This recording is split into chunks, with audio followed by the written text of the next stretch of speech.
going on? Welcome back to Adeline's Horror World. My name is Adeline, but of course, you guys already know that. So last we left off in my review of The Dream Master, we were introduced to the character of Alice in a wacky, albeit pretty bland installment of this franchise, at least for me. And for most fans, it doesn't get any better with this next film, as we're looking at A Nightmare on Elm Street 5, The Dream Child. So without further ado, let's get started. So A Nightmare on Elm Street 5, The Dream Child stars Lisa Wilcox, Kelly Jo Minter, Erika Anderson, Joe Seeley, Danny Hassel, Nicholas Meal, Robert Englund as Freddy Krueger, and is directed by Stephen Hopkins.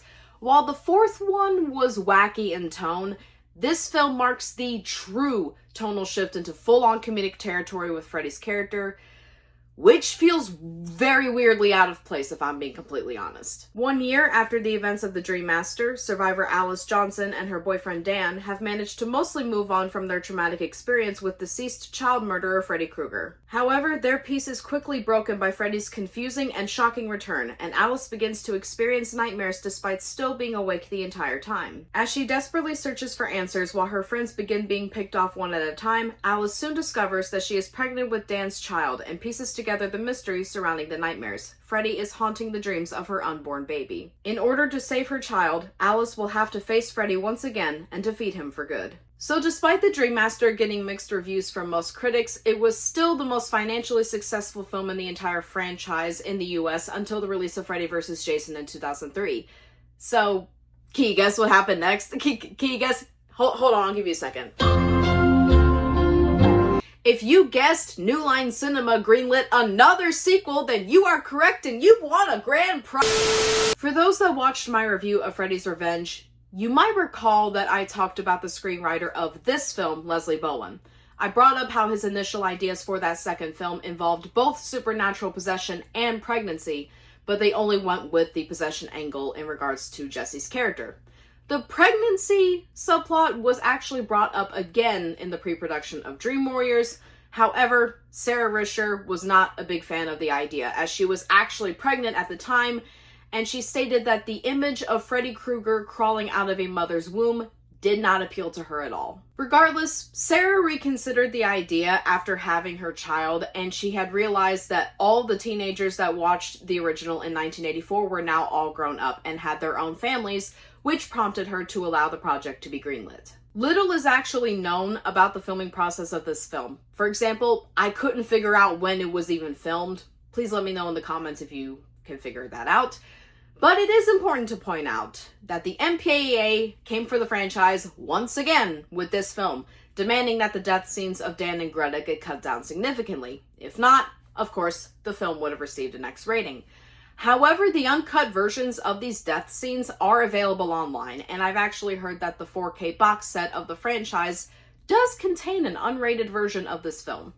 Please let me know if I got that incorrect. A Nightmare on Elm Street 5, The Dream Child was finally released on August 11th of 1989, just less than a year after the last film, and it was instantly met with negative reviews from critics, with some calling it a poor special effects showcase, and they said that the plot was way too confusing for them, while others have actually said that the direction and style of filmmaking was really great and that it was a very dynamic experience while watching. Rotten Tomatoes currently has The Dream Child at 32%, and the critics' consensus goes as follows. A Nightmare on Elm Street feels exhausted by this cheesy fifth entry, bogged down by a convoluted mythology while showing none of the chilling technique that kicked off the franchise.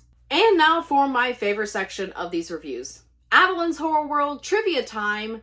And before we get to it, I'm going to point out that there's only going to be one fun fact in this section for this video, as there was really only one fun fact that I found genuinely interesting. So here it goes. Did you know that there were actually several iconic film and novel writers that were considered for the development of the screenplay? Here are some of them as follows. Frank Darabont, who actually did help with the writing process of Dream Warriors, Frank Miller, Richard Matheson, Dennis Etchison, who actually did write a treatment in 1988, but nothing has ever publicly surfaced about it. And even Stephen freaking King. Well, that would have been interesting. Okay, for my 307th book, this couple is attacked by a lamp monster. Ooh. You're not even trying anymore, are you? When can I have it? So for the viewers that did get to see my original review of this film before I took it down a few years back, you might remember that I was not very fond of The Dream Child, and that review was filled with a lot of negative feedback and criticism. For a long time, it was even my least favorite installment of the franchise. Yes, below the remake, below Freddy's Dead even. There was almost nothing good I could give the film props for. But I figured I would give it another try and go into it with an open mind this time, just to see if my opinion could change or even improve. So, I rewatched the film for this review. And I apologize for the hot take that is about to follow. The Dream Child, in my opinion, is the most underrated installment in the Nightmare on Elm Street series. I know, I'm sorry. Please don't send hate my way. I'm begging you, please. I'm honestly just as surprised as everyone else at how much my opinion of the Dream Child has improved. But I've said it, and I'm not taking it back. I actually kind of love this movie. Now, it's far from perfect, as with the majority of these sequels. There are quite a few flaws that I still have. But this film is incredibly underrated to me.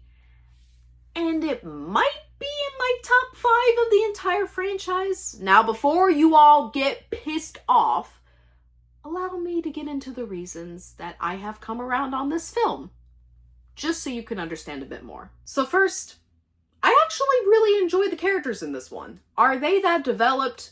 Not really. But are they entertaining though? Hell yes. I actually think that this cast has better chemistry than the cast from the last film, and they're just more enjoyable to watch throughout, at least for me. They have some surprisingly deep scenes for the 5th movie in this franchise, mainly because they actually get to mourn each other's losses whenever Freddy begins picking them off, such as Mark whenever Greta is killed, or even Alice when Dan dies early on in the film.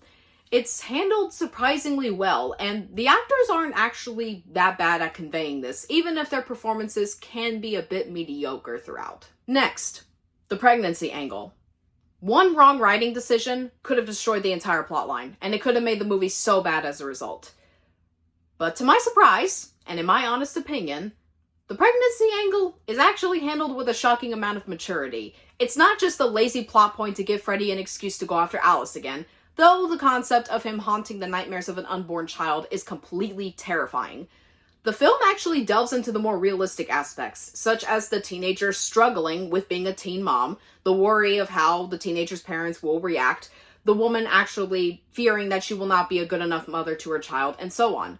And Bowen's script cleverly emphasizes this, because Freddy exudes more psychological horror to Alice this time around, instead of just constantly attacking her face to face. And he does this by using Jacob to make Alice second guess herself on being a mother. It actually works really well, and it's one of my favorite aspects of the film. I'll bet she's very worried about you. I would be. No, you're not. You don't even care about being a mom. How come you don't think about me? Who said I what? I like you. I want to stay with you. How come you don't like me? Who said I don't like you?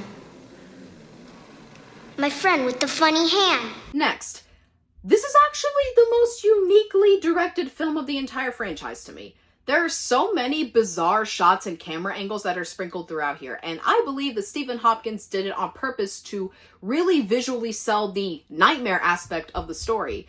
There are so many disorienting moments throughout in these nightmare sequences, especially in the 3rd act with the staircase sequence. This film is actually more visually striking than the 4th one, but I believe that it complements the story being told rather than dominating it, which the 4th movie did.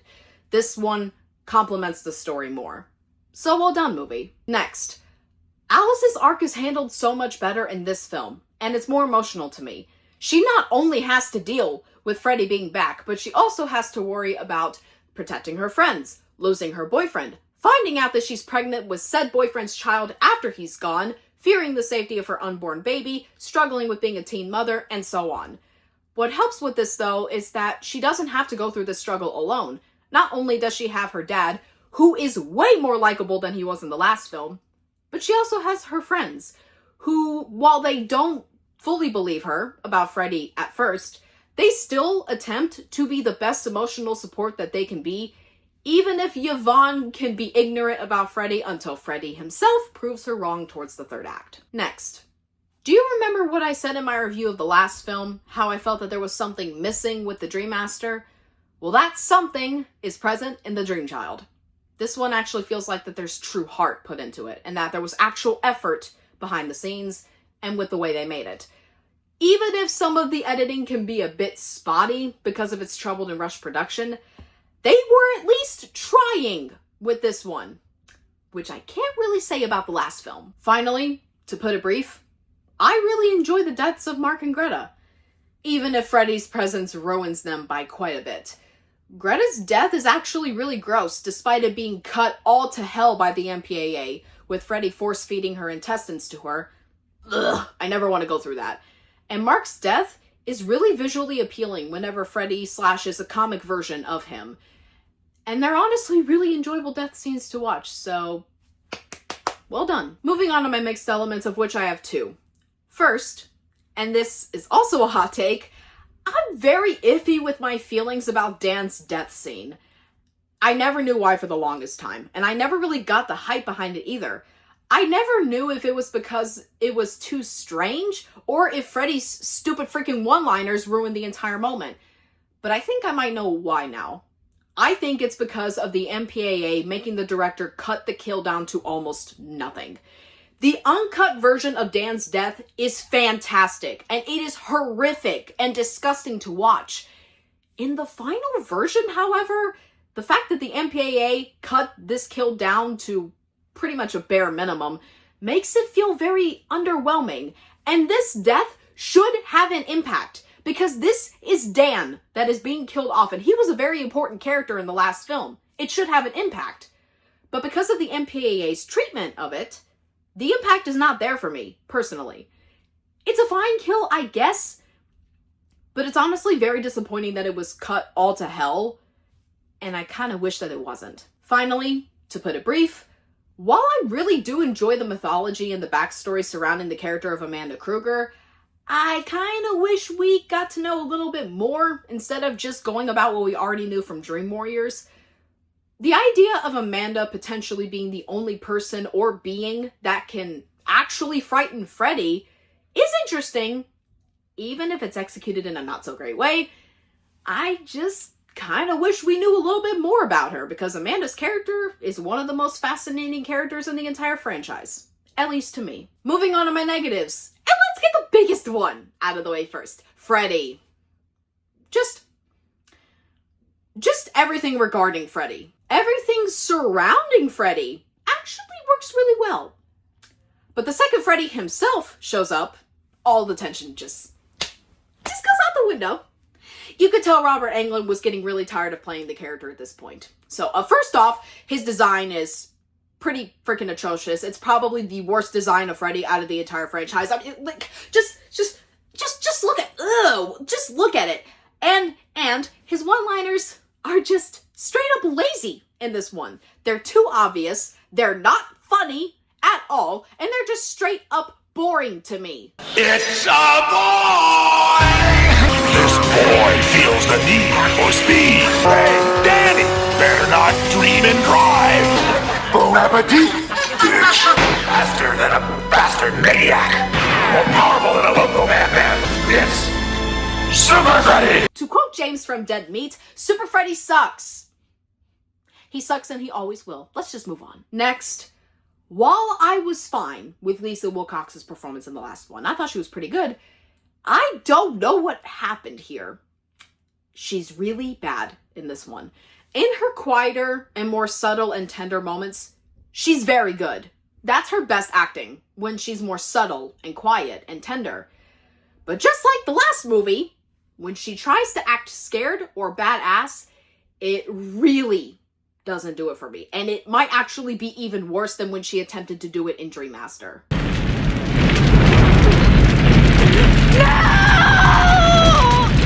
Wait a shot! You're trying to make him like you, so you can live through his dreams! Well, I won't let you. You hear me, Kramer? Good night,